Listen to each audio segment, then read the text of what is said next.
Hey there. I'm excited to announce this to you today. This is what you've been waiting for in your spiritual quest. This is something I've wanted to do for a long time, and I'm finally ready to announce it that it's ready to go. It's the Grief to Growth Community Circle. Now, this is a sanctuary where like-minded souls are united in their journey through grief and towards personal transformation. It's more than just a place. It's a beginning. It's a commitment to growth and understanding. Here you're finding not just a community, but you're entering a circle of trust and depth. You're going to engage with interactive coursework. You'll dive into exclusive podcast episodes and partake in discussions that illuminate the path from mourning to empowerment. This is a realm where every question is honored and every individual's journey is validated. To be part of this exclusive circle, visit us at grieftogrowth.com/community or look for the chat icon at the bottom of every page on the main website. Remember that entry is a privilege because I want to ensure that every member is as dedicated and genuine as you are.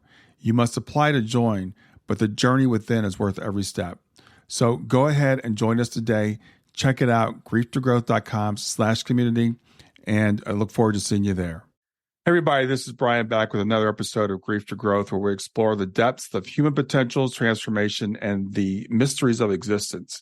As I said, I'm your host, Brian Smith, and today we have a guest who's on the frontier of transforming lives by shifting energy at the quantum level. For those of you who might be new to the show, what we do is we regularly bring in experts who have invaluable insights into the journey of life, touching on subjects like grief, the afterlife, and the mystical connection between science and spirituality. And our guest today, Joshua Bloom, is perfect for that. He's a luminary in the world of quantum transformation. He's not just an expert, he's a living testament to the life-changing potential of the techniques that he advocates. He's transformed his own life, and he's made it his mission to empower others for over 20 years.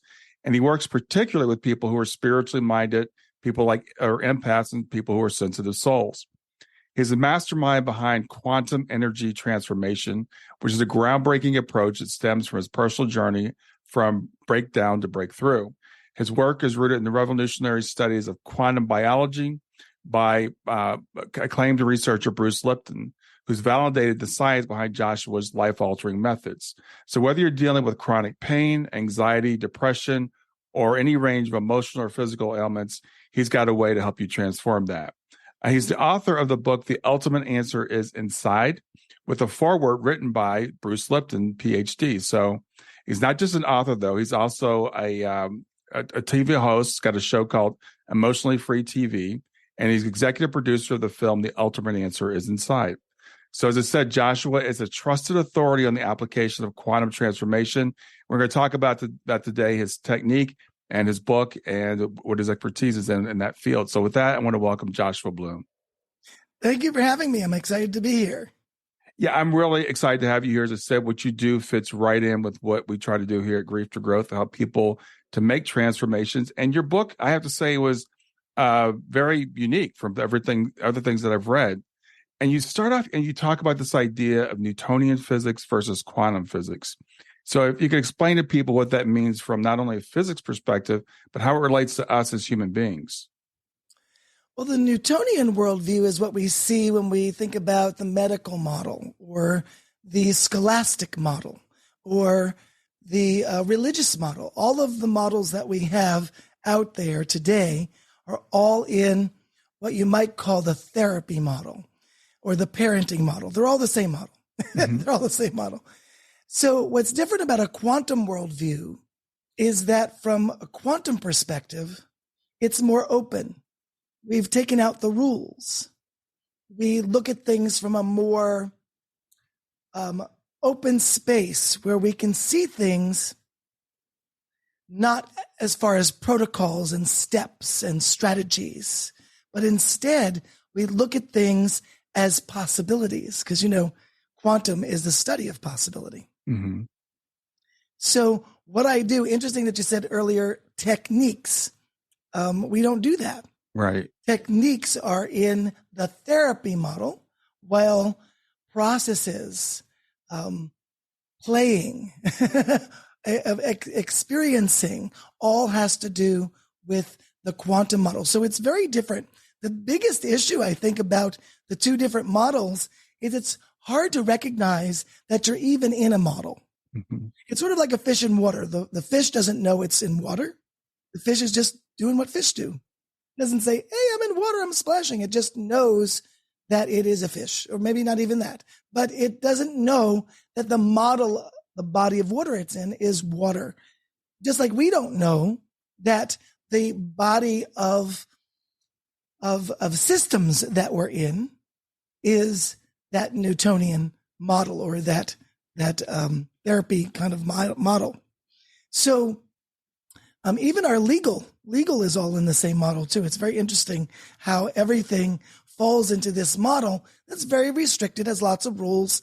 And the problem with that when it comes to healing, transformation, and allowing possibilities to happen is that it can't happen with all those restrictions. It requires the space. It requires the openness. It requires a different experience. So I look at the models very interestingly, because when you look at, for example, the idea of someone having a problem, an illness, a anxiety like I had, when people have an issue, we typically look at that issue and tell people, hey, we're going to follow this protocol or this step-by-step way of doing this. And the problem is, by following a strategy, it only works for a percentage of people. Not it doesn't work for everyone. Mm-hmm. And a lot of times there's a bigger issue called growth versus protection. When we're using protocols, Dr. Bruce Lipton says that you're either in growth or you're in protection. You can't be in both. You have to be in one or the other. Growth is that place where all of your cells are working perfectly in every way. If there's a cell that's not right, your body knows how to resolve it right then.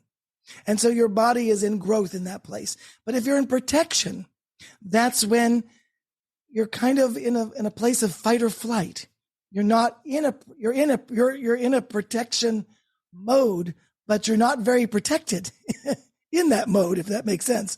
Mm-hmm. So being in protection means you're in fight or flight. You're kind of clamming up. You're bringing everything in. You're tightening up, sort of like sitting on the bus, and you're like, I can't give myself space. I gotta bring myself in. Mm-hmm. So the opposite is the growth place. So when we're in protection, we tend to get sicker because you can't heal, you can't transform when you're in protection. And I remember many years ago, I was trying to deal with my anxiety, and boy, did I have an issue with anxiety. My anxiety was so bad that I wasn't functional. So that means couldn't work, couldn't do anything that normal people would do. Going out of the house that day and maybe standing on the porch would have been a win. Okay. Mm-hmm. So that's just to give you a perspective of how bad the anxiety was. Stepping out of the house even further may not have been a possibility that particular day. So I have transformed that using my method, quantum energy transformation. And it has changed my life more than any words I could even say. When I was having this issue with anxiety, I went to someone and they had me lay on a massage table, and they asked me to just lay there, and they were going to do their healing. I don't know what he was doing, but whatever. I was there. He was going to do this healing.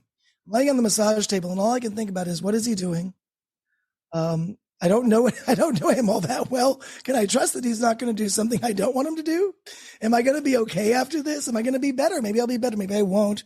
All this stuff going on in my head. Mm-hmm. And so as I was doing that, the session ended and nothing happened. I didn't have any benefit. And I realized, this goes to what Dr. Bruce Lipton says. Either you're in protection or you're in growth. What was I in that moment? Well, I was scared. I wasn't sure that this was going to work. I was scared just as much scared I was just as much scared about it not working as much as it was whether he was going to do something I didn't like. Yeah. So there's a lot of fear going on for me in this, which means I was in protection, not growth.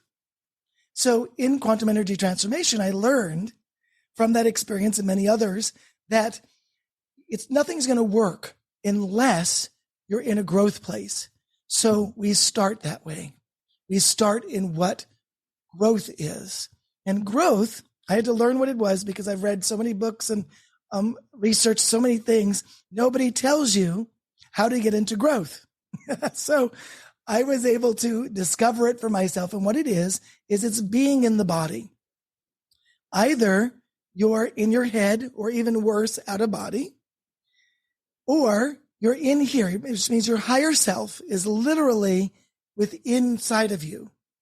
When your higher self doesn't have the frequency it needs to feel good inside your body, it kind of floats up above your head. It stays with you, but it's just above your head. And unfortunately, when your higher self is up there, you are either in your head or out of body, or both. And when you're in that place, you're in protection, as we just discussed. But more than that, you're disconnected. So this is where we get depression, anxiety, and all these other problems that people have. And they don't realize that the source of that problem is that disconnection. So when I talk to people about depression, for example, how do we resolve depression? Well, first you got to connect. You got to reconnect what is disconnected. And then it's possible. So I remember I went over a friend's house and she was concerned because her husband was starting to go into depression again, which he had gone into before. And she knew the signs. So she was realizing, we're in trouble here. She says, would you work with my husband for just a few minutes? I said, sure. And so I take him through a process that literally took about 2 minutes. And I got him back into his body. I got him to open up his auric field. And that was it. He did not go back into that depression mode anymore. And that was an amazing experience. So when I work with people, it's so important that we work in the model that works best for the person. There's no right or wrong model. It's just, what do you expect the outcome to be?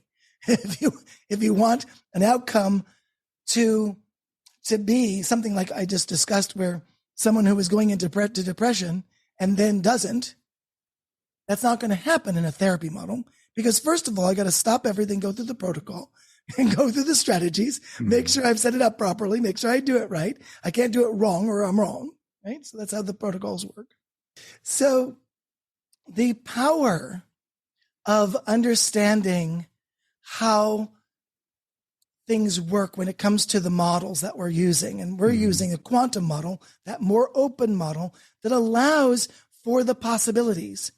In other words, when you are in a strategy, there are no possibilities. You've collapsed the possibilities into whatever is happening in the moment. Mm-hmm. So you only have what you have. You can't have more. You can only have what you have. But when you work in a quantum model, we don't work with strategies. We work with possibility. What's the possibility that this person who has depression doesn't have that? Or this person who might be feeling grief could change that? I remember I worked with 2 women. Kind of unexpectedly, I was in front of an audience. And now, mind you, if you're in front of an audience, people are patient only so much. Okay, right? So I knew that within 7 minutes, whatever I was going to work with, or whoever I was going to work with, that they would have to resolve whatever I'm working with them on in 7 minutes, or they'd walk out the room. So in front of 100 or so people, and I'm in the front on the stage, giving an experience, a transformation talk. Mm-hmm. And I was ready to take guests. And I thought that I was pretty smart because I knew that if I could work with somebody in the area of an event clearing is very fast. I can do that many times in less than 7 minutes. I can sometimes do that in 2 minutes. Sounds like name that tune. Right? But anyway, I was excited because I thought that I had this all planned out. I knew I'm going to have people do this in a specific way. They're going to have an event. So this one lady raised her hand when I asked for volunteers, and she raised her hand. She says, I would really like you to help me. And I said, okay, great. What's the event? It needs a time and a place. That's what an event is. And she's like, yes, I know. She said, within a week's time, my mom and dad passed. And on top of that, another relative, I forgot which one she said, but another relative of her also passed. And she's never gone over it. And it's been about a year at that time. Now, at this time in my career, I had dealt with working with people with grief before, but it took me 3 hours to get that result, which I thought was incredible. Yeah. To work with somebody who is in deep grief and for them to be out of grief literally in 3 hours, I thought that was a win. Now, that was with one person who passed. This lady's got 3. Yeah. And she's got trauma upon that. It was her parents. That's a very difficult loss. She's got another relative. All of them seem connected. It was complicated. It wasn't easy. And I really wanted to tell her no. No, maybe you can call me. I'll work with you later. But I was getting this positive sign that I should go and do it. So I looked her in the eye and I said, listen, are you willing to go for it? She said, yes. I said, if you're willing to go for it, then I'm willing to help you. So she comes up.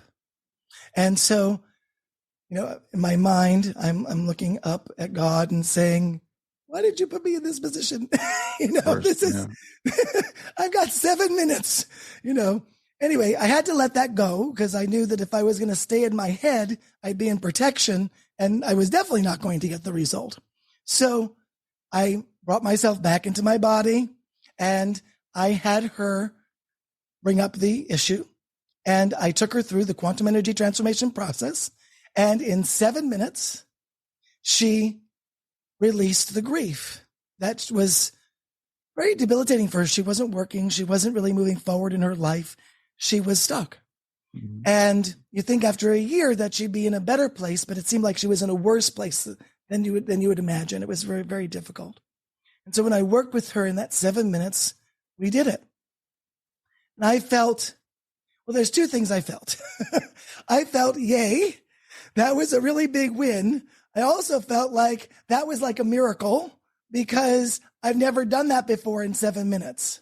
Mm-hmm. And so, wow, just took me back for the moment. So I was really ready for the next person and really relieved because now I can go work with the next person and, they'll pick an event where we could just go through something more easy and that'll be a relief. So unfortunately, or fortunately, depending on how you look at it, this other lady raised her hand and she says, well, I have the same problem. Can you help me? And I'm like, I don't know. So I agreed to do it because she seemed to be willing to go for it too. Mm-hmm. And she came up and I did that in 7 minutes also with her. And so it really showed me that anything was really possible, that people can go through something as very, very difficult and complicated as grief is. And they can process the information because that's what it is. We're processing energy at the cellular structure of the body that's holding what we might call a trigger or a number of triggers that are causing us to feel a certain way. And there is a grief process, there are different stages of grief that people go through. And that's important to recognize. It's not like, hey, let's, wham, bam, let's get this done. There really is a process that people have to go through. The power of going through that with these 2 women was that it proved to me and showed me that more was possible than I even thought. And that we could go through grief and go through all the stages in an extremely short period of time. So I always knew that time was irrelevant in a quantum field. So when you're in the quantum experience, in that quantum model, things happen very, very quickly. You don't need all the time that we might need in the other model, where you're going to be doing something for 31 days or longer. Mm-hmm. And that's, how that works. You're working in the quantum model, you're working in a quantum way where energy is moving at the cellular level of the body to create that change. Your body's intelligent. It knows what to do. It knows what energies it needs to move first, second, third, fourth, fifth until it's done. I don't worry about that part. The part that I work with is the person, the whole person. That person that I'm working with isn't a problem. They're holding information that just needs processing. And we're so good at suppressing that. We have become experts at suppressing it. So when people have grief, for example, they have been suppressing that for so long. And when it comes up at all for a moment, they suppress it even more. And that's an intelligent thing to do. Because when something feels bad, it's good to say, wait a second, that's too big for me to deal with right now. And that makes sense. We push it down. It's intelligent. It makes sense. What's great with quantum energy transformation, though, is you're not reliving it. You're not going through all the grief. You're not feeling every little bit of grief that's happening just to release it, because we're releasing it as energy versus releasing it as emotion. So there's a difference between how you release with energy, which is neutral, versus emotion has a charge, is a very big charge. And still, when you release it with energy, the charge is released. Stay with us. We'll be right back. Hey there, something I want to tell you about today. My podcast platform, Buzzsprout, has recently made it easier for me to allow you to support me financially. Go to www.grieftogrowth.com/subscribe. That's grief2growth.com/subscribe. And once you're there, you can sign up to support me financially. Now, you can do it for as little as $3 a month, or of course, as much as you'd like. If you do that, you'll get access to bonus episodes, and you'll see those in the regular feed. They'll have a lock on them. But when you become a subscriber, you'll actually get access to your own private feed, and you'll be able to listen to the regular podcast along with the bonus podcast for the subscribers. I want to thank you for listening. I want to thank you for sharing the podcast. And I want to thank those of you who support me financially. Have a great day, and on to the episode. Yeah, that's awesome. So, because as I was reading your book, and as I think about this, the different perspectives, Newtonian versus quantum, and both are true on different levels. Newtonian physics is what we had for a very long time, but then with quantum physics, we found that things that are impossible from a Newtonian point of view, like entanglement, for example, something happening here and affecting something, a million miles away, the exact same instant is not possible with Newtonian physics, but it's possible with the quantum physics. So what I'm understanding from your technique is or not technique, but from this perspective, and now those words, it's hard to get away from. It's hard to get away from, isn't it? Yeah. Model, right? It's a technique. It's something's broken, we need to fix it. But this is more of a different way of looking at it, And I hear you say, get out of your mind and get in your body, which for a lot of us is very difficult because that's all we do. And I suffered with anxiety and depression for a very long time, so I can relate to what you're saying. And the thing about anxiety is, it's the thoughts that make it ramp up, right? You feel the anxiety, and then you start thinking the thoughts, and then it gets worse, and then it gets worse, and then it gets worse. Right. Thoughts create intensity. That's really big. So when you have the thoughts, there's a couple of processes going on with that, by the way. First of all, your body is intelligent, and it knows that you need to deal with something. So it keeps repeating it over and over again in a loop, giving you the opportunity, although it doesn't feel like an opportunity at the moment.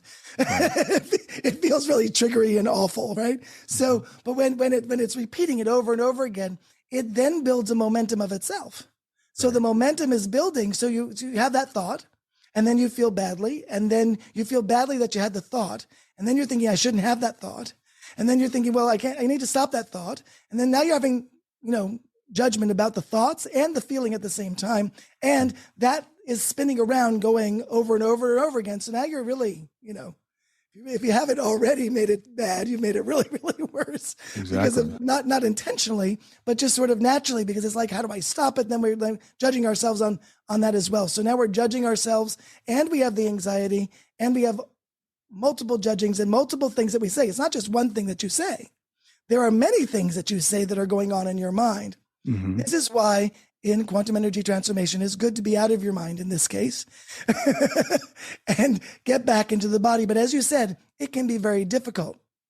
This is why we use the tailbone, which is the base of the spine, to bring our attention.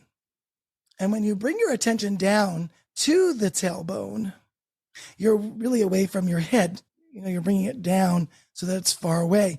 By doing that, you can get out of that pattern that's happening. And even though that's really, really good, because I've been doing that for 20 some odd years and it works like a charm, it does eventually get you back into the body. We have other things like there's a practice we call, actually it's not a practice, it's a process that we call being quantum. See, it's even hard for me to get out of those words. Mm-hmm. So it's called being quantum. And being quantum is a way of going even deeper than that, literally bringing that higher self into the body so that you're fully present, fully in your body.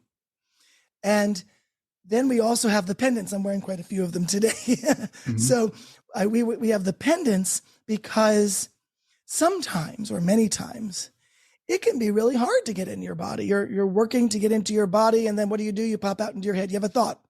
Uh-oh, that's the end of that. And you got to bring it back down and you have a thought again and you bring it back down. And it could be a challenge, but the pendants help us stay in our body. If they first get us into the body, help us stay in the body. And we don't need to go through that being quantum process because the pendants are doing that for us. But the pendants also are a releasing agent. Because of how they're created, they're always, if you think about it this way, the pendants are going against your energy where you're wearing them on your heart area. They're vibrating like that the whole time. Now that I'm wearing 5 of them at the moment, they're all vibrating together, kind of all playing a different song, but in the same symphony, right? So they're all working together to balance my energy, which is amazing because I get to feel awesome every day. Yeah. And the power of that is that I don't have to keep trying to get myself back in my body or ground myself because it's a problem for so many people. Yeah. It does it for you. Now that you're in the growth place automatically, which is a win, I have to tell you, it's a win because you don't have that struggle going back and forth, back and forth, back and forth. You're just now in your body. Now the quantum energy transformation is even much easier. Yeah. Yeah, I noticed as I was reading your book, because I've been practicing meditation for quite a while, and I just took about 8 months ago, took a meditation course with someone teach me, meditation techniques, and I love what you talked about, like going up versus going in, and you were talking about I think a lot of times when they're going into meditation, they see themselves as like, I need to go up, right? I need to go up. So could you talk about that a little bit? Yeah, absolutely. It's really important that we recognize how things work in our energy system. Most of us go up to spirit because, God's spirit is up, and our programming, or you might say our conditioning, is of that. We've been taught that, there it is. That's where you want to be, connected to your source. Right. And so, which is a good thing, you might think. But the way that the chakra system works, we have a chakra system that goes right down the center of our body. And the chakra system is like a two-way highway. It works both ways. But it doesn't give you the same result when you go both ways. So when you go up, what do you think happens when you go up to source? You leave your body. Right. And so unintentionally, but we do. We leave our body. So now you don't have a ground. Here's what's important to know. When you plug your blender in to the wall, it has 3 prongs. 2 of them to make the electricity work. 1 of them to ground the electricity so you don't get shocked. Okay. If they didn't have that 3rd prong, then there's a really good potential, not every time, but a good potential that you could get shocked when you pull out the plug. The same thing happens when you go straight up to spirituality. Spirituality is a very, very beautiful energy. It's also very intense, and it, like the sun is beautiful, but it's also intense, right? Mm-hmm. Same kind of thing. It's a very intense energy. And it could shock you if you don't have a ground. So think about leaving your body, not having a ground, and it can shock you. That's not great. But most people are going up. I remember I was in a class, a lady accidentally did this in my class. She was making a commitment to herself, and she went to a very spiritual place to make that commitment, which was not the exercise.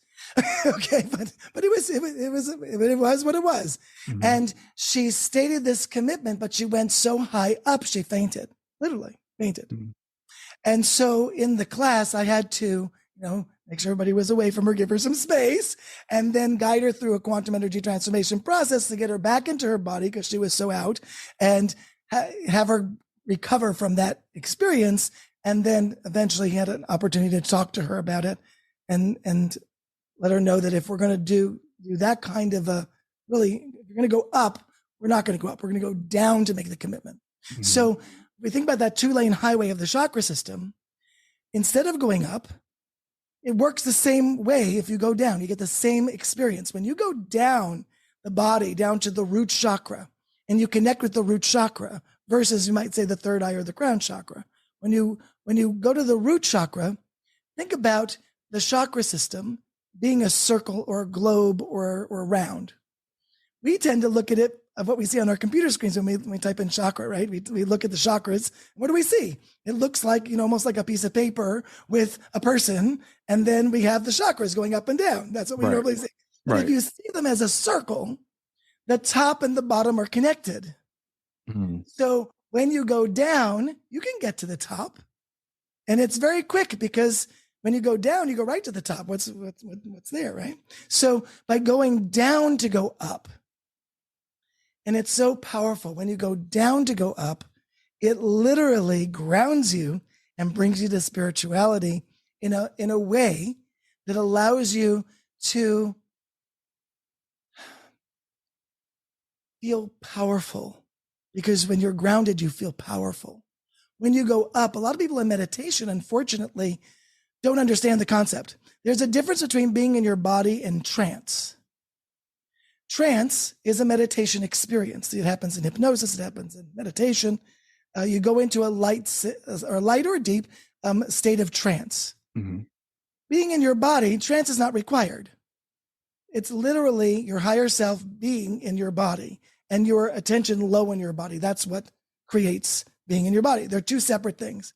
Mm-hmm. So when you're laying back in a chair and you're going into a nice meditation, we tend to be thinking about things. And then of course we have that problem. I shouldn't be thinking about something right now. Right, go back to the breath, go back to the breath. And we're going back and forth. Our mind is saying something. No, I got to go back to the breath. And we're arguing with ourselves just a little bit or a lot, depending on who is doing it. And we're going back and forth with that. And that becomes a struggle. Or we're really, really enjoying it. And we're just going up, up, up, up, up. And we're leaving our body. And in doing so, we're in protection, not in growth. And there can be some complications that happen when people do that. Mm-hmm. And you certainly don't get a quantum experience with that, because quantum requires that you're connected to the field system. We call it the quantum field because it's part of all the fields. So you have the chakra fields. We just talked about the chakras, right? All down the body, mm-hmm. Chakra fields, and that's connected to your auric field. And your auric field is connected to all the other fields, the quantum field, the morphogenetic field, which is the field that holds what everybody does, all the things that everyone does gets recorded in the morphogenetic field. So all the fields are connected. Connect to one field and you're connected to them all. And yes, you can go up to connect to a field, but the problem is your body has a safety mechanism. If it's not safe to transform, you won't. As simple as that. That's why when I was laying on that massage table, nothing happened, because I wasn't in a safe place, because I was in protection. When you're in protection, your body shuts down. Mm-hmm. So it doesn't allow you to transform. So you could do all the breathing that you want when you're in protection. You can breathe all day long, nothing will happen. You can do all the great things in the world, nothing will happen. So it's really important to understand how this energy works. It's important to be in your body, not necessarily in trance. If you're in trance, it's okay. You don't have to be in trance, but you can be in trance if you want. But you got to go down into the base of your spine. Some people prefer under their feet, to put their awareness under their feet instead. That also works because you're low enough, at least as low as the base of your spine or lower. When you go down into the base of your spine, the power of that is that you feel more confident, stronger. You feel like you have more energy. You know, when people feel like they lose all their energy because they've been in their head too long. When you're in your head and the smoke is coming out, right? That's a time to remember, get back in the body, because that's just going to tire you out. Now do that for 20 years and not realize, oh, I'm in my head. Then, you know, people have issues where they're always tired. Right.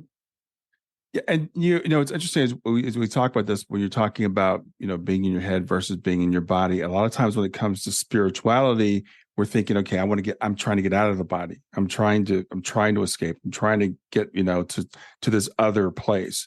And from what I'm taking, it's like exactly the opposite. We want to be more grounded. You know, we are part of an entire system, and we're disconnecting from our power when we're doing that escapism.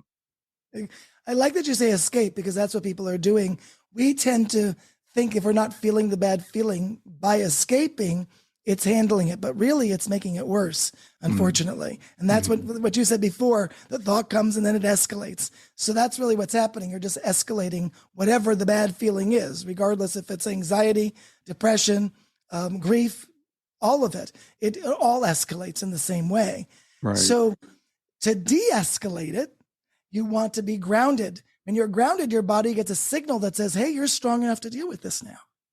And you can move that negative feeling, that we do it in quantum energy transformation, as energy. We move it as energy, so that we move the energy so that it no longer has a charge. So then when you're thinking about the situation or even the feeling itself, you can't even find it.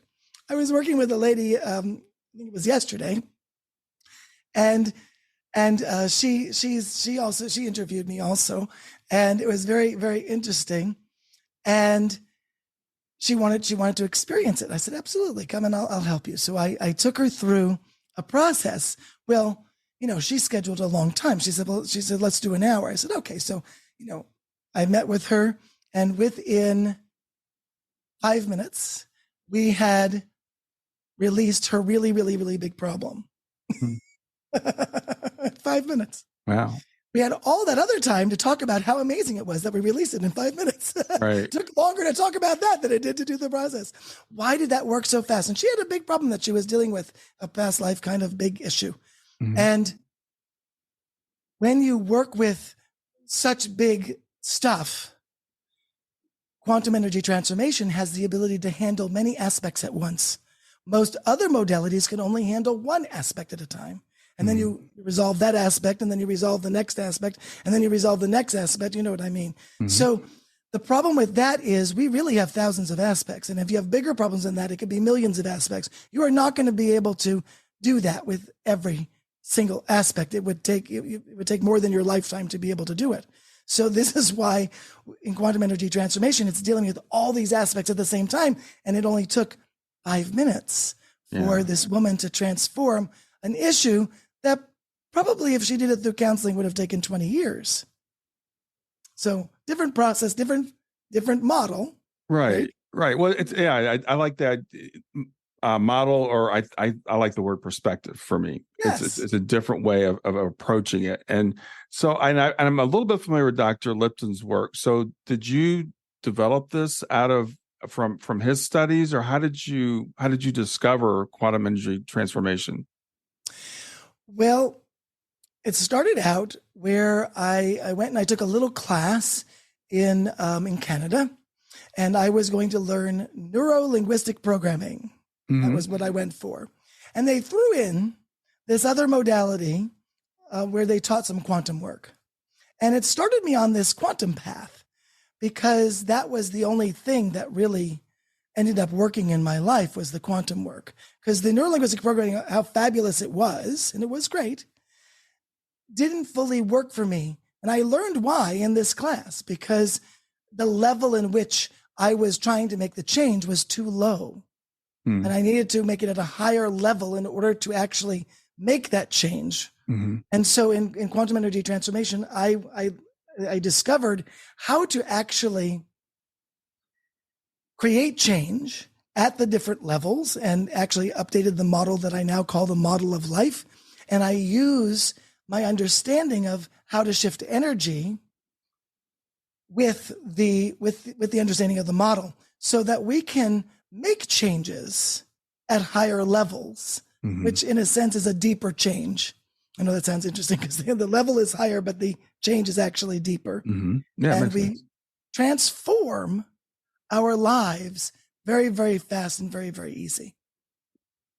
Yeah. So would you say that traditional medicine is making change at probably like the lowest level then? Like if I have anxiety, so they give me a pill, right? Yes. That's the environmental level. I'm going to put something in my environment, basically in your mouth, the environment of the body.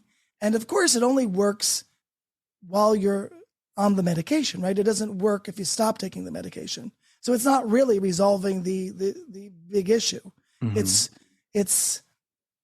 a Band-Aid. It's giving you it's making your body work the way that you want it to, given the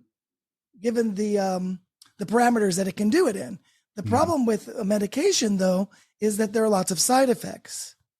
That goes into a political thing, but basically the bottom line to that is that in order for them to copyright a medication, they need to have it be unique.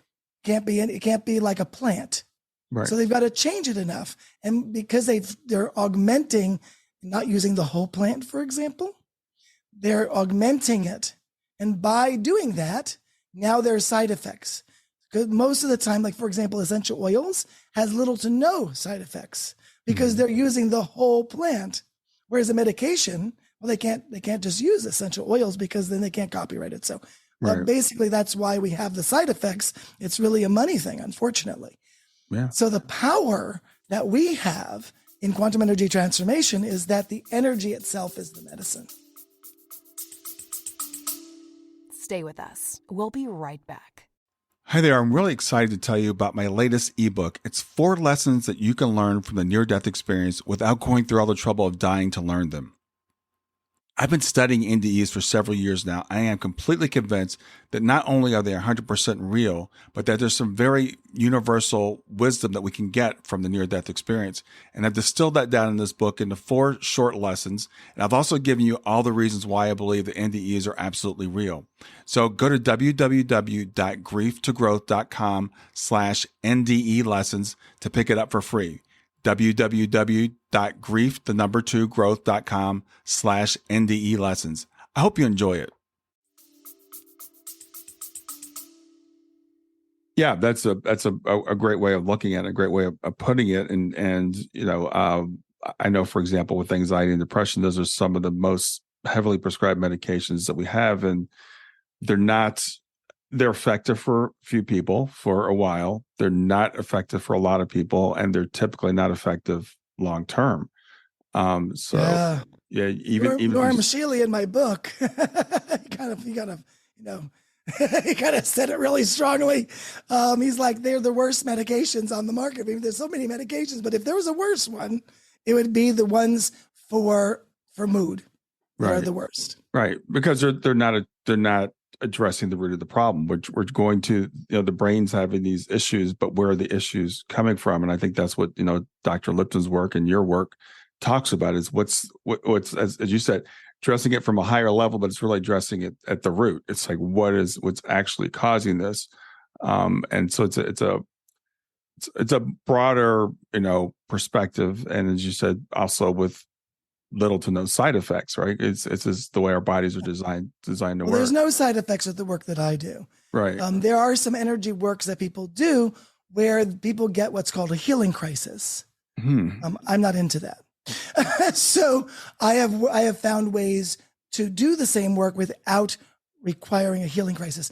A healing crisis happens when, and a healing crisis can be many things, by the way. It could be like flu type symptoms. It could be pain. It could be anxiety. It could be depression. It could be your problem getting worse, whatever that problem is. All of that is like a healing crisis. And usually it's like over the top of whatever the problem is. And so what happens is you move the energy only a little bit, not enough of the energy movement happens. And so the body has to readjust and not only move it the rest of the way, but it also has to readjust while it's doing it. And the body finds a way to do it. Now it finds it either through giving you a cold or having, nasal drip or whatever it needs to do in order to provide the resolution, because it knows something changed, but it didn't change enough. In quantum energy transformation, since we're moving it at the energetic level, and we're doing it in the quantum level too, in the quantum experience, we're moving it very fast and we're doing that movement fully. Now, it doesn't have to move all the way, but it moves most of the way. And once it moves most of the way, there's no healing crises. So when people work with you, is it a matter of like I read your book or I take a course, or is there something that you're doing energetically? And I know you mentioned in your book Reiki. We're all familiar with Reiki, that someone runs their hands over you or does something like that. So is it like that, or is it something that I'm doing, or is it a combination of the two? So I'm really a facilitator. So I take people through processes that help people transform whatever it is that they're looking to change. So the experience of working with me, whether it's in a class or whether it's one-on-one, or people reading the book, even in the book, I give you processes to do in the book. The idea of what we're doing is maybe opposite, and I call that a quantum opposite of what most people do. So for example, instead of going up, we're going down. That would be an opposite, right? So we're going down, we're getting grounded, we're moving the energy at the cellular level of the body. And I do that by teaching you how to do it. Are there things that I can do that help that? Yes, there are things that I can do. I use the pendants. I have my spirit guides, of course, and they help me. I call them the travelers because it's funny. They like the name, so that's why I call them the travelers, because they travel along with me. But the point of it is yes, I have energy experiences, energy helpers, whether it's the pendants or my spirit guides. I mean, all the time, my spirit guides are saying, go this way, do this. They give me the direction of what that person needs. So instead of a protocol, I know exactly what to do to help that person because I'm getting guided on exactly what that person needs. So that's kind of cool. But at the same time, there are some, quantum energy transformation, people might take a class where I'm taking a group through the experience, or people take my certification program where there are many different experiences where they're taking the experiences to see what happens to them so that they can therefore be a practitioner and do it with other people, right? Because then now they have to know what it feels like. They got to know what happens when I breathe this way versus that way. What happens when I move the energy in this way versus a different way. And what happens when I let go of the protocol thing, because that's a big thing everybody has to let go of. What do you mean, Joshua? There is no technique. Yeah, there's no technique. There is no step-by-step process. But I teach my clients to do the same thing I can do. And my clients can learn it. They learn to be guided to know exactly what needs to change. And at the same time, you don't even need to do anything. If you just give the body to the opportunity to transform, it will. So we don't have to go through, it doesn't have to be this magic bullet that I've got from my guides that tells me exactly what it is. That does work because they tell me. And at the same time, you can just get into your body, move the energy, and have amazing transformation. So when people work with me, it'll either happen in one of those two ways. Yeah, that sounds great. And it's said, from reading the book and understanding from talking to you, that it's a way of looking at things that, as you said, kind of opposite of the way we've been taught a lot of times. It's like, getting out of our body and getting up to that, the quote higher level. And as I've gone through my own, like I said, meditation practice and stuff, I've realized a lot of it, it's not that. It's not trying to get away. It's more about being in the body and experiencing what's going on. And I know from reading the book, it really helped me to kind of solidify that perspective. Another thing you talked about in the book, which wasn't really the direct purpose of the book, but you talked about forgiveness.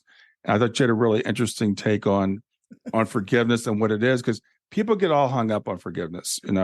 Do I have to forgive people? What does it mean? Why do I have to forgive people? So yeah, talk about that for a little while.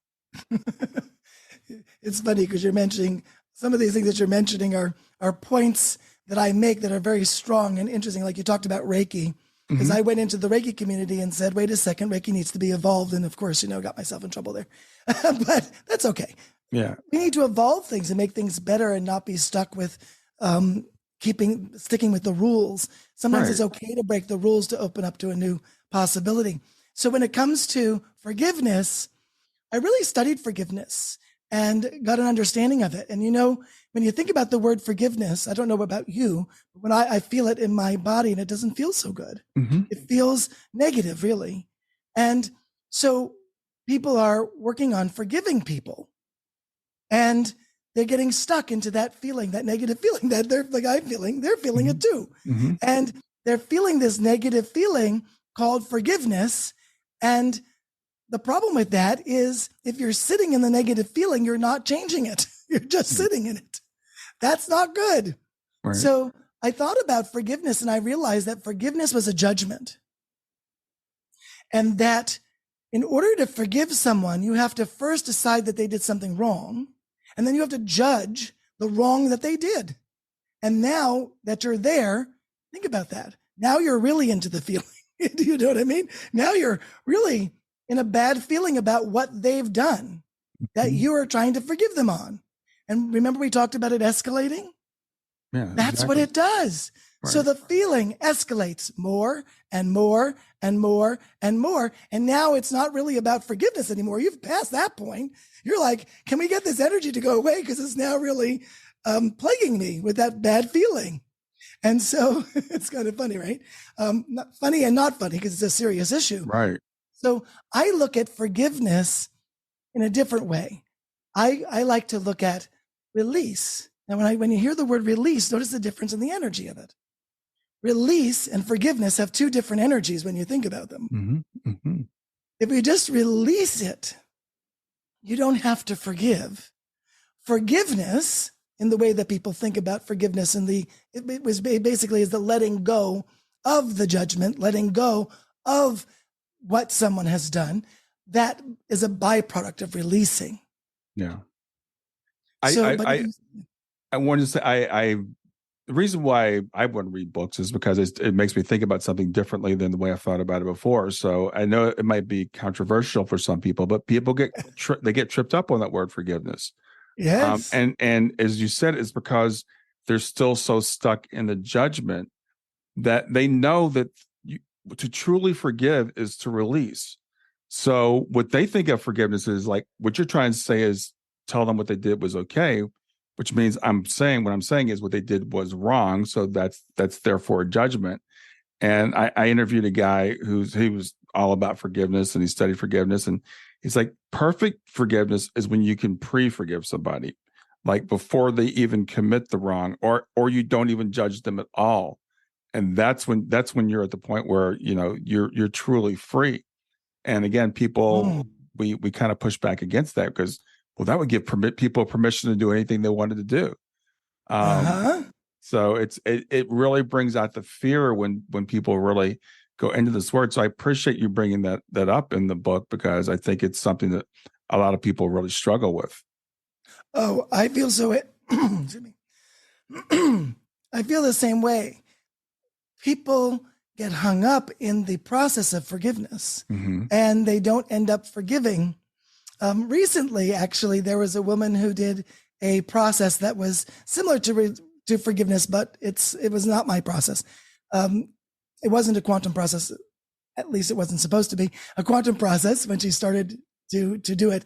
And she's trained in this process. So she knows that she's supposed to forgive one person by following this. In this case, it's a protocol, following this energy protocol to forgive someone. So she had just gotten my pendant and she had put it on and she decided to go through this process. And this is she was just getting introduced to me. She didn't know about my other work. She just put the pendant on. She didn't do anything else. And all of a sudden, she realized after she did the forgiveness process once, now she said, in order to forgive someone, you go through it several times. You don't do it just once. Remember, it's a protocol. It's not a quantum thing.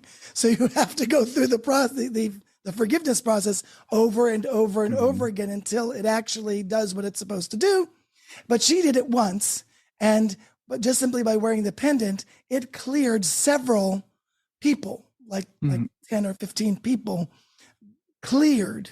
And so she was having to figure out who got cleared through this because she only worked on one person. Remember, I was talking to you before, right? Before when you're working on, I could work on one issue, but many issues could get resolved at the same time with quantum. Same thing happened when she was just wearing the pendant.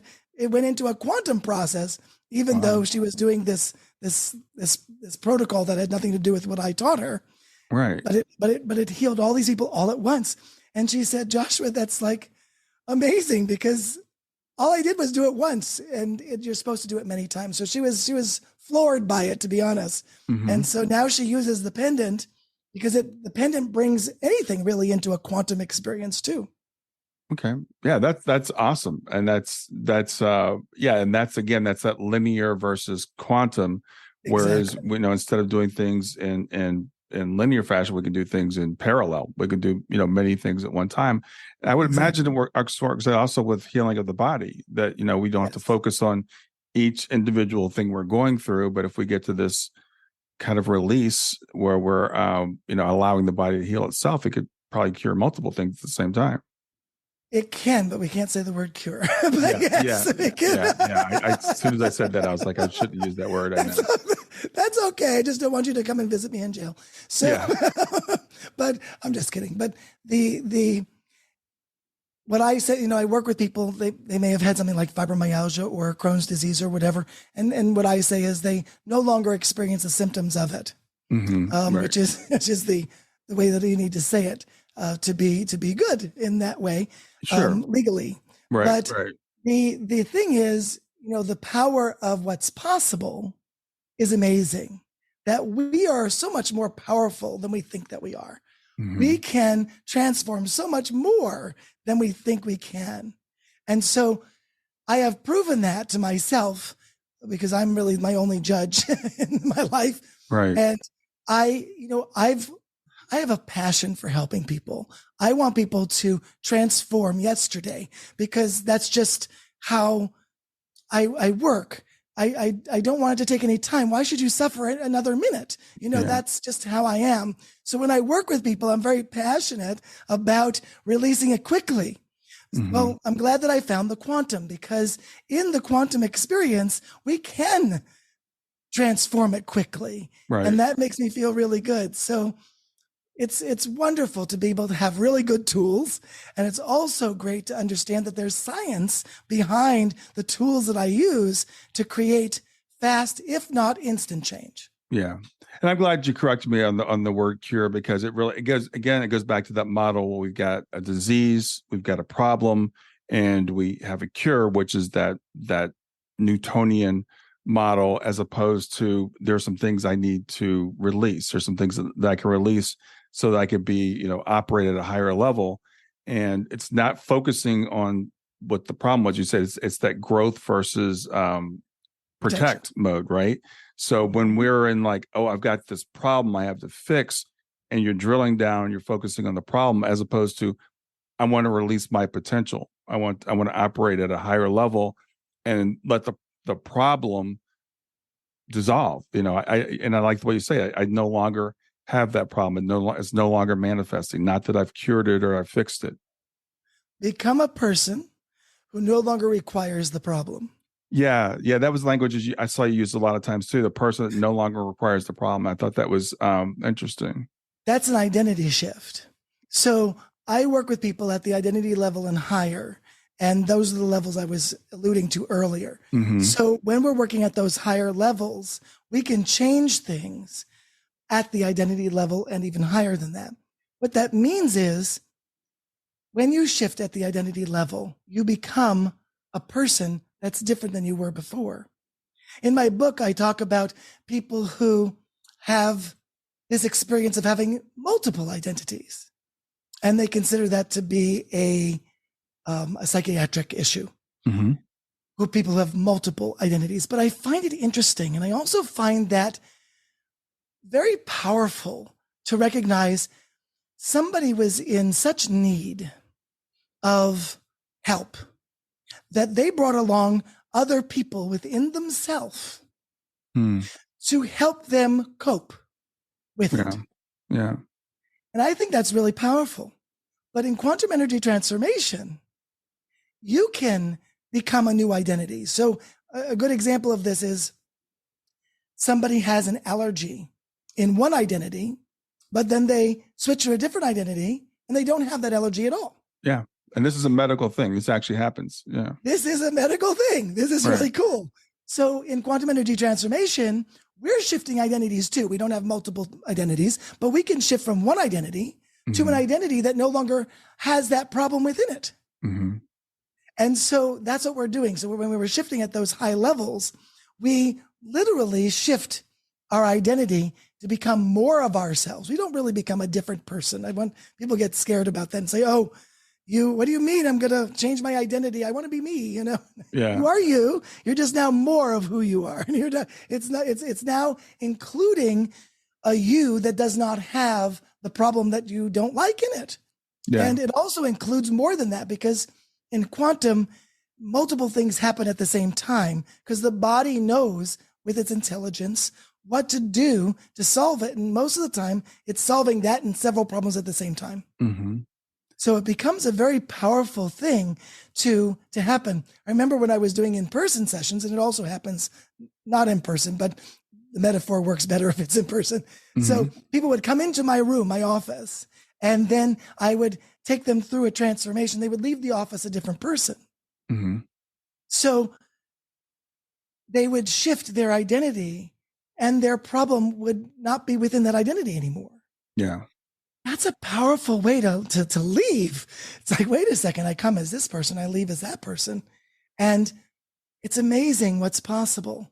So jumping into the quantum experience is powerful. But another thing that's important, the way that I do it, it's easy. There's nothing that I do is complicated. Actually, people think whatever I have them do is so easy, that can't possibly work. Because they're like, their intellect is getting involved and saying, well, that's too easy. You can't just do that and have it happen. Yeah, you can. Yeah. Because when you're working with the energy properly and you know how the energy in the system works, yes, you can create a change at the identity level where a person who had allergies now no longer holds those allergies anymore. Yeah. I love that you're talking about that. And you mentioned something in the book about a woman who, I think it was allergies that she got over, and then she went and her father didn't believe it. And then her allergies came back. So yes. We all have different identities, if you want to use that word, depending on where we are. People will, if I'm with my wife, I could be one person. With my parents, I might be another person. And so what I see this is doing is it's freeing us up to be, as you said, more of who we truly are, as opposed to, and we can have a condition for so long that we start to identify with that condition, and then it becomes a part of our identity. Yeah, we become that identity, and now it's my this or my anxiety, my fibromyalgia, my pain, whatever it is, right? We got to let go of that that idea that it's mine, and instead we need to shift into a higher level of change to create the me that no longer requires that problem. So in that experience that you brought up about that young woman, it was early in my career when she released those allergies. Mm-hmm. And we did not release them at the identity level at that time, because I didn't know about that at the time. Right, It was like 15 years back. And so she shifted them at the belief level. And she was a great example for why not to work at the belief level. Right. She believed she didn't have the allergies anymore, so the allergies went away, and that was fine. Until she went and talked to her dad, and her dad said, "That can't be true. That's stupid. That What are you talking about? You went to a class and now you don't have the allergies. And immediately her belief changed to what her father thought, because he was a very, influential person in her life. And she got the allergies. She came back to me and said, Joshua, now I've got my allergies back. What happened? And I said, let's talk about that.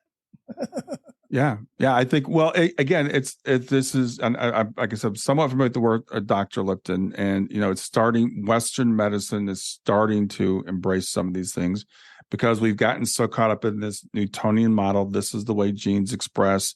This is the reason why you have cancer. This is the reason why you have this. It's all mechanical. Whereas, I see this as more like everything is spiritual. Even what we call the mechanical, we call the physical, it's all made of spirit. And so we're addressing it from the spiritual perspective. We think of, okay, I'm a body, maybe I'm a body that has a soul in it, as opposed to I'm a spirit and that contains my body. And let me operate on things from a spiritual level. So I love what you're doing with this. Thank you. It's powerful. Yeah. So tell people, again, remind people of the book. I know you said you had a free gift you wanted to offer to our listeners, and I'll put a link in the show notes. Sure. But tell people how they can reach out to you and remind people of the book. So you can go to my website, beingquantum.com, and that's beingquantum.com. And when you get there, you can get the book and all sorts of things there. The free gift I'm going to give you is pretty amazing. It also has Dr. Bruce Lipton in it, by the way. It's called Discovering the Science of Quantum Manifestation. And this is about healing manifestation, because we tend to talk about money manifestation way too much. So I really wanted to make something that would give us an understanding. How do we manifest our health better? How do we manifest out of having this problem that we have? How do we change that? So Dr. Bruce Lipton, Bernie Siegel, Donna Eden, and many others are sharing their viewpoint. We're all saying the same thing, just in our own way, to help you understand manifestation at a whole new level. Awesome. Well, again, thanks so much for being here. Thanks for sharing what you've learned with my audience. And I know some people reach out to you for this. Great. Thank you for having me. It was a blast, and I loved your questions. You took me to places that really gave me an opportunity to express the power of what's possible. Awesome. Have a great rest of your day. Thank you. You too.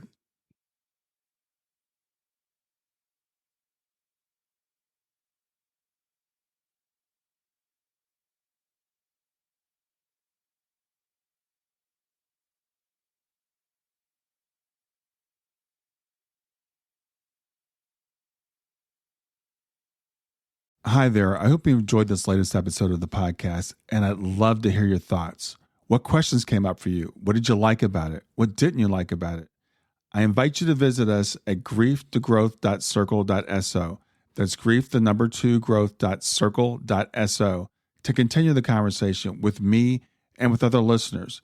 It's a space to sound off, to share reactions, and to go deeper into the topics from the show. I look forward to chatting more, and I hope to see you there.